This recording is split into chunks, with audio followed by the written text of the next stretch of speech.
received nothing but positive praise for having the courage to do that. That's cool. Yeah. And we never know, you know. Right. That's a lot for them to think of. And even people that come to your classes, I mean, even for them, we kind of discussed earlier, even for them, that's hard to come out and be truthful about. I can't imagine a celebrity. I know. Well, right. Because, you know, we've talked about that before, you know, in our class, it takes a lot of courage because if people have been struggling with pornography addiction, they haven't told anyone, they think of themselves as liars, and they've been lying to people about their addiction. They've been hiding it. They've been lying.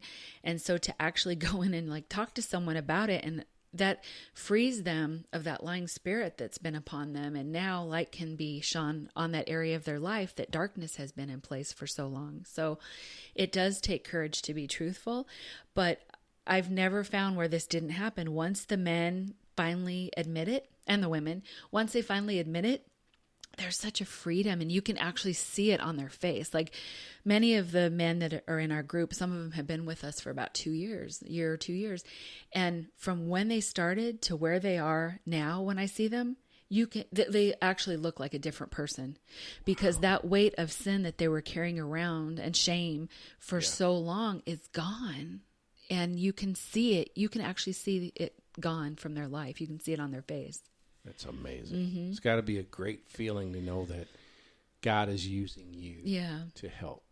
I know we think sometimes, why us? Why us? But, you know, and my husband, Brian, he feels that way sometimes too. He's like, God, why me? But God always uses the people that you wouldn't think would, you know, end up doing much for the kingdom of God.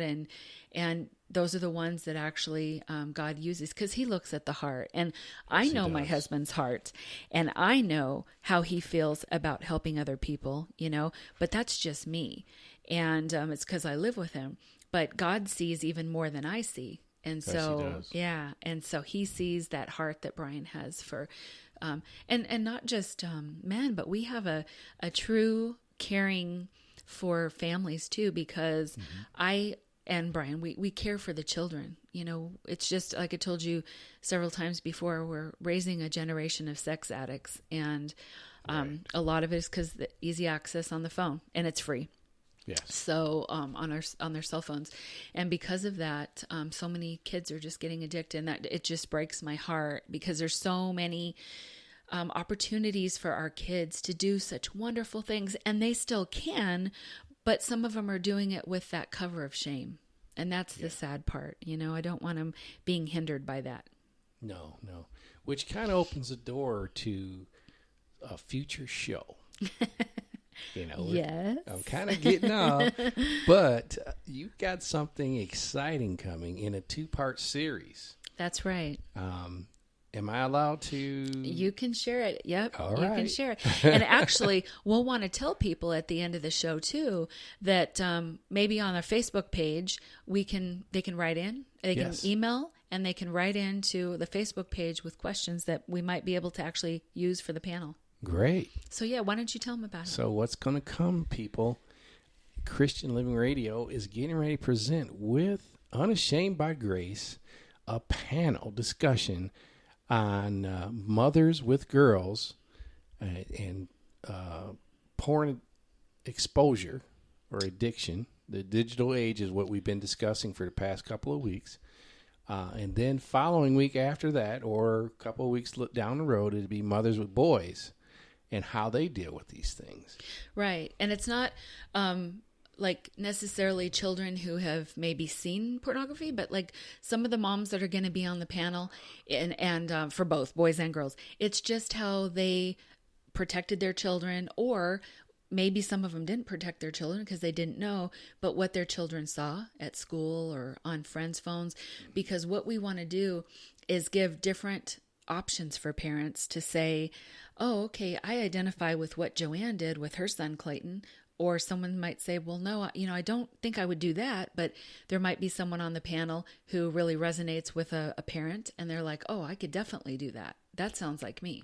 Right. So this is going to be a great opportunity for parents to learn more about what's going on, because some of us aren't aware of just how easy it is to access stuff, or what these kids are seeing at school, around their friends, or even in video games.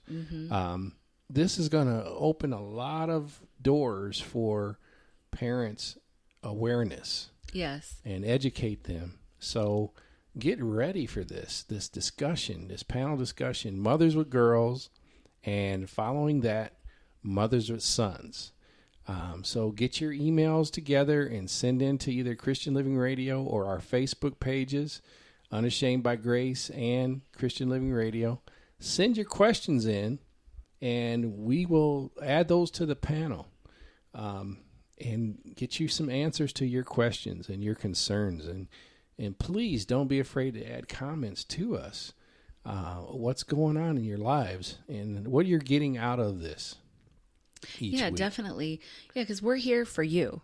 Yeah. We want to educate spouses. We want to educate men. And we definitely want to educate parents. And that's why we're here. You know, I don't get paid for doing this. I do this because God told me to do this. So, that's right. And God told you to start this radio ministry. So, and you know, we're here to educate people and just bring enlightenment to these issues. You know, you with marriage and all the wonderful people that you have on your show. I know on your website it shows different ministries that you have that you do interviews with and that are partnered with your radio station. And so just like us, we're here to educate. And so that will be at the end of October. And the two panels, like Kenyatta was saying, you just write in, and no question is dumb. No question is, just write what you might be on your heart that you want to know. And we will do our very best to answer all those questions, time permitting. Yeah. Well, I think we might, that might be a little longer panel than it may be an hour show at least. Yeah. Might have to break it up. Yeah. It could be a 2-part show each time, because I have a feeling that it's going to be pretty juicy. Yeah.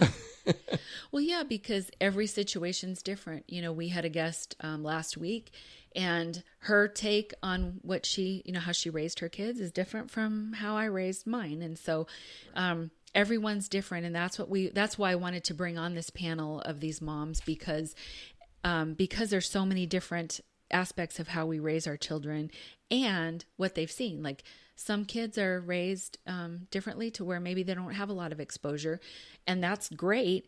However, once they're grown up and they're going into the world, they're going to have exposure to things. It's just like we talked about on the last radio show. Yeah. You go to the grocery store, you see stuff on the magazine. I buy makeup. Some of my makeup, I don't buy it, but I'll see it in the store and it has words on there, or so you can't avoid it. And our kids are seeing that. So even if we're not talking to our children about those things, they're still seeing it. Yes. So the kids that haven't had exposure to things, like I said, great, that's awesome. But once they get out into the world, whether it be college or they go out on their own, they're going to start seeing it. So we want to equip them so they're not unprepared in those areas. Yes. Mm-hmm. How they need to know how to handle it, so they don't get sucked in. It's like a vacuum. And it's easy.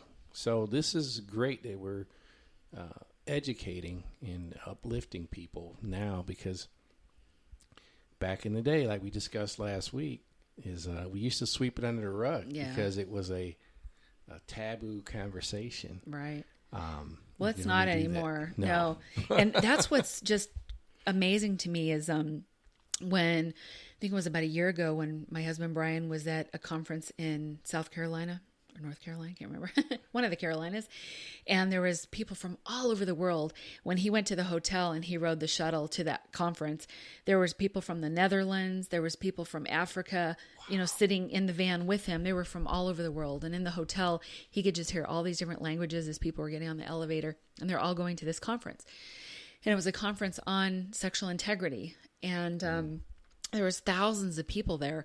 Well, when the Josh McDowell Ministries is the one that put it on, and when they were on the stage, he said he looked at everyone and he had tears in his eyes, and he said, "I've been doing this for so many years on my own, and now I look out and you're the first army. You're the first soldiers who are finally going to take this out into the world." Well, not just us, but other people we know in similar ministries that deal with this have all said the same thing. You're listening to ChristianLivingRadio.com. If you'd like to get your show, your ministry on the air, please contact us at 520-812-6363 or write to us at info@ChristianLivingRadio.com. And now back to the show. After that conference, it's just been like a tsunami. As far you go on the news, you see, like just recently, remember Pamela Anderson came out and she was talking about pornography, and then Jason Castro that we're discussing today. And then a couple weeks ago on the cover of People magazine, there was a country singer named Jana Kramer. Yes. She and her husband just separated because he came out to her with his addiction for came out with his story of sexual addiction that she didn't know about. And, of course, we remember back in August, there was Ozzy Osbourne. And, it's just all of a sudden, it's everywhere. I never used to see anything like that. And then with our class has been growing like crazy. There's people that contact us constantly. Every week we get new people contacting us. And the same with these other ministries. Well, it's almost like that opened the floodgate to where people can talk about it now. Right. It's just becoming something that's not, you don't have to be ashamed of it anymore. Unashamed. Yeah. You're so good at putting that in there all the time. Yeah. I love Unashamed by Grace. I do. We call it UBG. UBG. But anyway, so just to give you another side note, Wednesday through Sunday, my husband, Brian, was in Georgia, and he was at a pastor's conference. It was called Catalyst. Yes. And Brian Houston, that I guess founded Hillsong, was there, and some other pastors and leaders across the world. There was about 10,000 people there. And I posted some pictures on our Facebook page, Unashamed by Grace. But he did some live stuff, too. He did, yeah. But just to see, I have one picture on there. You can see that 10,000 people in this arena. It's just amazing to see how many people were there. Well, Brian was there. He had a booth with Bravehearts Ministry, which is our ministry that we've partnered with. And every person that they talked to that would walk by and say, "What is this that you have?" Brian said there wasn't one single person a pastor, from other churches, right, that didn't say, "Oh my gosh, thank God that you have this," and they would get his information. And so we're getting a spreadsheet, I guess, tomorrow from Bravehearts with all the people, all the pastors from across the country who want more information and that want to partner with us. Yeah. And it's just amazing because it's something, like I said, it hasn't been talked about, and now all of a sudden it is, and the floodgates are just open. Yeah. I see it in so many avenues in our life. Hasn't been talked about, but very, very much needed. It was needed, but people didn't know where to go. Like, we have a couple that they're starting our class, and they reached out to a huge ministry. I won't say the name. A huge ministry. And the ministry told them, "I'm sorry, we don't have any way to help you." And can you imagine someone who he'd been struggling for 35 years. He just told his wife this week that he's been struggling for 35 years with pornography, to call a well-known ministry that you think would have some sort of resource. And they said, "I'm so sorry, we can't help you." And to hang up the phone and thinking, here, I've struggled with this for so long. I finally was honest. I finally told my wife, I'm ready for help, and there's no help. No help. Yeah. Oh, so God. He kept researching, and he found us. And so he's going to start with us on Sunday. And praise the Lord. He sounded his voice. You could just hear the relief in his voice to finally know that there's something out there for him. But yeah, there's many people that, they'll tell us, I've been struggling for 10 years, 20 years, and they just didn't know where to go, So we're so thankful that, God's been able to open doors for us and our ministry, because we're here for everyone. Thank God for God's vision and word up at Thrive when he was there. A couple years ago, 2 or 3 years ago. Launched it. Yeah. And we talked about passion. If you ever have the opportunity to be blessed with the presence of Brian and Joanne, you will feel that passion coming from them to better your lives and your marriage, and to get that shame off of your life. Mm-hmm.